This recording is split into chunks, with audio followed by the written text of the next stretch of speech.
Welcome back to the deep dive.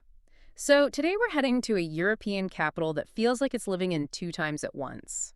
Tallinn, Estonia. Hmm. I mean, you've got this incredible 13th century history, Hanseatic trade stuff, right next to tech giants like Skype and Wise. Yeah, and even the NATO Cyber Defense Center of Excellence is based there. It's quite the mix. Exactly. And our goal today, really, is to give you, if you're a first-time European visitor, a curated guide, sort of the essential itinerary. Right. We want you to get the history, sure, but also that modern pulse of the city. So we'll hit the key sites, touch on the food, and cover some, practical travel points. Good plan. And just for context for everyone listening, Tallinn isn't huge, population around 456,000. Yeah, just about. Third biggest city in the Baltics.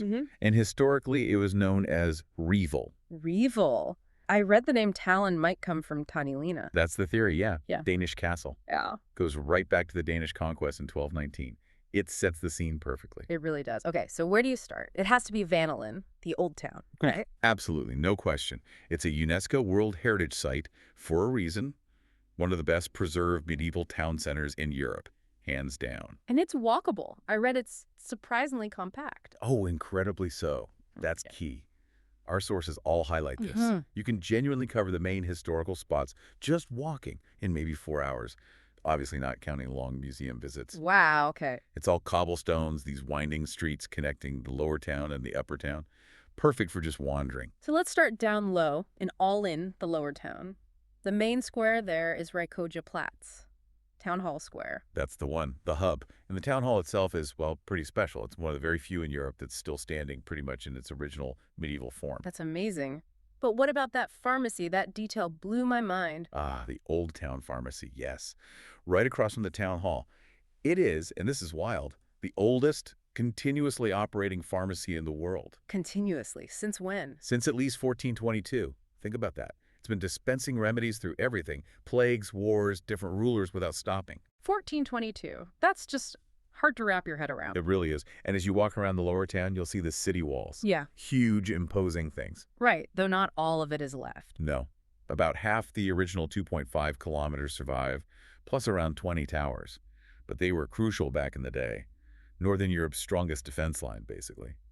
Protecting all that Hanseatic wealth. Protecting the merchants' interests. Makes sense. Exactly. They had a lot to protect. Okay, so after exploring the merchant's domain, we need to shift perspective. Go up.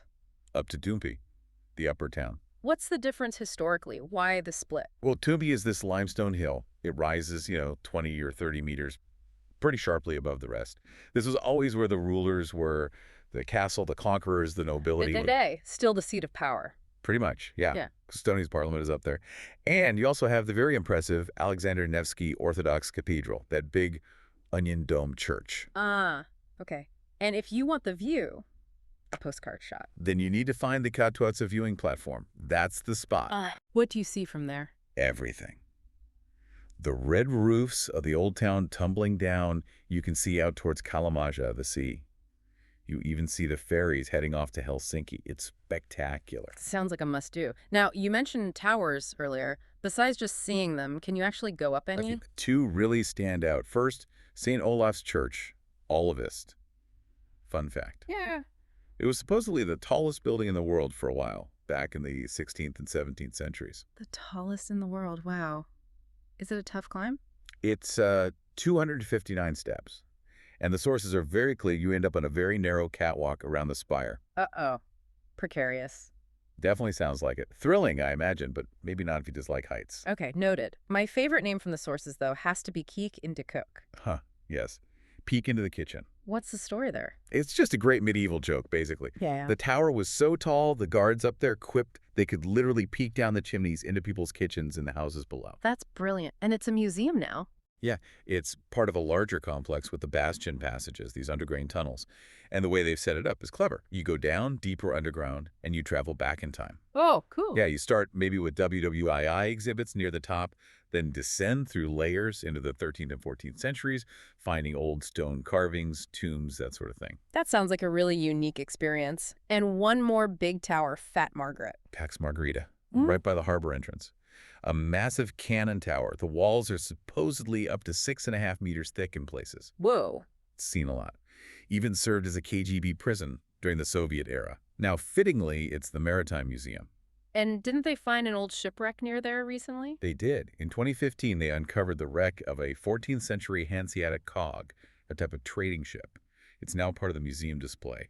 Really connects the tower back to its Hanseatic roots. Okay, so we've walked the streets, climbed the towers. Let's talk atmosphere. And maybe food. Medieval dining seems to be a thing there. It's definitely a thing, especially for tourists. Yeah. The big name is Old Hansa, right in the old town. Is it authentic or just kind of a theme park restaurant? I read some interesting details like no electricity. They really lean into it. Candles only, servers in costume, the whole deal. And the menu, they say, is based on genuine 14th century merchant food. Meaning? Meaning lots of game, grains. Yeah. But crucially, no potatoes, no chocolate, stuff that wasn't in Europe yet. Ah, right. They have unique drinks too. Herb beers, honey beers, cinnamon beers. And apparently you have to break your bread, not cut it. It's not cheap. But for total immersion, it seems to deliver. Okay. What if you want a taste of that medieval vibe, but, on a budget? And then you want Third Dragon. The Third Dragon. It's a little tavern right inside the town hall building itself. Inside the town hall? Yep. Much cheaper, quicker. They do hearty soup and these things called Peruca's savory pastries, kind of like empanadas. Sounds good. But here's the quirky bit. The soup comes without a spoon. No spoon. How do you eat it? You drink it straight from the bowl. It's all part of the rustic medieval experience. Huh. Okay, that's a memorable detail. Right, let's step outside the old town walls now. Tallinn's got more layers than just medieval, doesn't it? Absolutely. Head about 2 kilometers east, and you're in the Kadriorg district. Totally different feel. How so? This is more about Imperial Russia. Peter the Great built Kadriorg Palace there for his wife Catherine. It's very Baroque, quite grand. And it's used today? A part is the presidential residence, and another part houses a foreign art museum. And nearby, you've got the Kumu Art Museum, which is much more modern, opened in 2006. That holds the main collection of Estonian art. Okay, Palace District. What about the coast, Pirita? Yeah, Pirita's further northeast, known for the marina built for the 1980 Moscow Olympic sailing events. Ah, the Olympics connection. Right, you also find the Tallinn TV tower there, Yeah. and the botanic gardens along the Pirita River. And there's a famous statue there, too, Rusalka.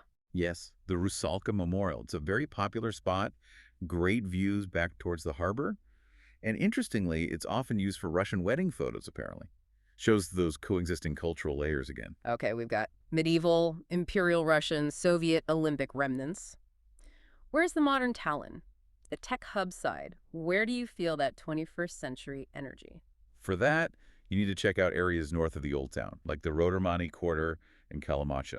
Rovermany first, what's the vibe? Rodermani is fascinating. It used to be this old 19th century industrial zone. Now, it's completely revitalized. Super sleek, modern architecture, lots of glass and steel, design studios, cafes. So trendy cafes. Any recommendations? Well, the sources mention a place called Race Bakery for great cinnamon rolls, or kringle, as they call it there. But the whole area feels very contemporary, very designed. And how does that compare to Kalamaja? Kalamaja is different again. It's maybe trendier, but more mixed. It's in Pointe Tallinn, North Tallinn. You've got old wooden houses, some Soviet-era buildings, but mixed in with really hip restaurants, bars, creative spaces. It feels more lived in, maybe, more dynamic. And there's a specific spot there, the creative hub. Kulturikatel. Yes, it's a perfect symbol of modern Tallinn. Used to be the city's old central power station. An old power station. Yeah, this industrial hulk. And they've transformed it into this massive hub for concerts, art events, tech conferences. Is literally taking an industrial relic and turning it into a space for creativity and digital innovation. That's where you really feel that Estonia vibe. Wow, that sounds like a great example of repurposing the past. Which brings us to getting around. If you're venturing out of the very walkable old town, how's the public transport? It's really good. Very efficient. They have a big bus network, 73 lines or something. Plus trams. It's actually the only city in Estonia with trams, 5 lines, and trolley buses too. How do you pay? Is it complicated? Not really. It's mostly based on prepaid RFID cards, like Oyster cards in London or similar systems. You tap in. And for tourists, is there a specific pass?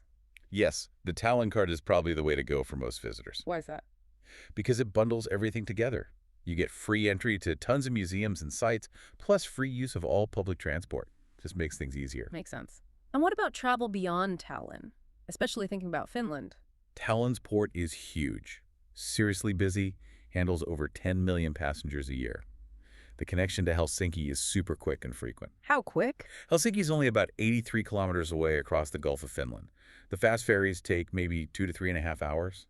Companies like Tallinn Viking Line run those routes constantly. So it's a major hub for the region. Definitely. Connects easily to Stockholm, even St. Petersburg, too. Very central for ferry travel. Okay, last area, food. We talked medieval theme restaurants. But what about actual everyday Estonian food? Is it easy to find? That's an interesting point from the sources. Apparently, traditional Estonian food isn't something locals necessarily eat when they go out to restaurants. Oh, so it's harder to find than you might think. Could be. You might need to actively seek out specific things, like those perukas we mentioned, the savory pastries, Yeah. or a real local specialty is kiluveinleib. Which is? It's an open-faced sandwich with sprat, a small oily fish, very traditional Baltic thing. Okay, sprat sandwiches. Got it. I also saw mentions of some slightly surprising dishes, salted cucumbers, and something called gnocchi. Yeah. The gnocchi sounded interesting, described as being served with a local mild cheese sauce and potato chips. Potato chips, I really? was gonna say, it just shows the food scene, like the city, is probably a mixed traditional local ingredients like fish and dairy, but with maybe some unexpected modern twists thrown in. It definitely sounds like a city of contrasts. We've gone from, the 1219 Danish landing through the wealthy Hanseatic League Soviet occupation, right up to this modern tech boom. And you can physically see those contrasts, can't you? Standing up on Tumpei, looking down at the perfect medieval town, but then seeing the perhaps less picturesque Soviet-era apartment blocks further out. You absolutely can. Yeah. And that visual clash is really Tallinn's story laid bare. The history of occupations, different powers, it's all right there. The Pigerman Tower, part of the medieval defenses, now flies the Estonian flag, a huge symbol of independence. Right. But then you have these massive Soviet structures you just can't ignore, like the Linna Hall near the port, this huge kind of decaying concrete venue, or the Marjamägi Memorial Complex. They're maybe not popular, but they're part of the city's fabric. So the final thought for our listeners. Well, think about this. How does seeing that layered reality firsthand, the medieval walls, the Soviet concrete, the shiny tech hubs, all sitting side by side, how might that change your perspective on what modern European identity even means today, especially in a place still processing the legacies of occupation? That's the deeper experience Tallinn offers, beyond just the beautiful sights.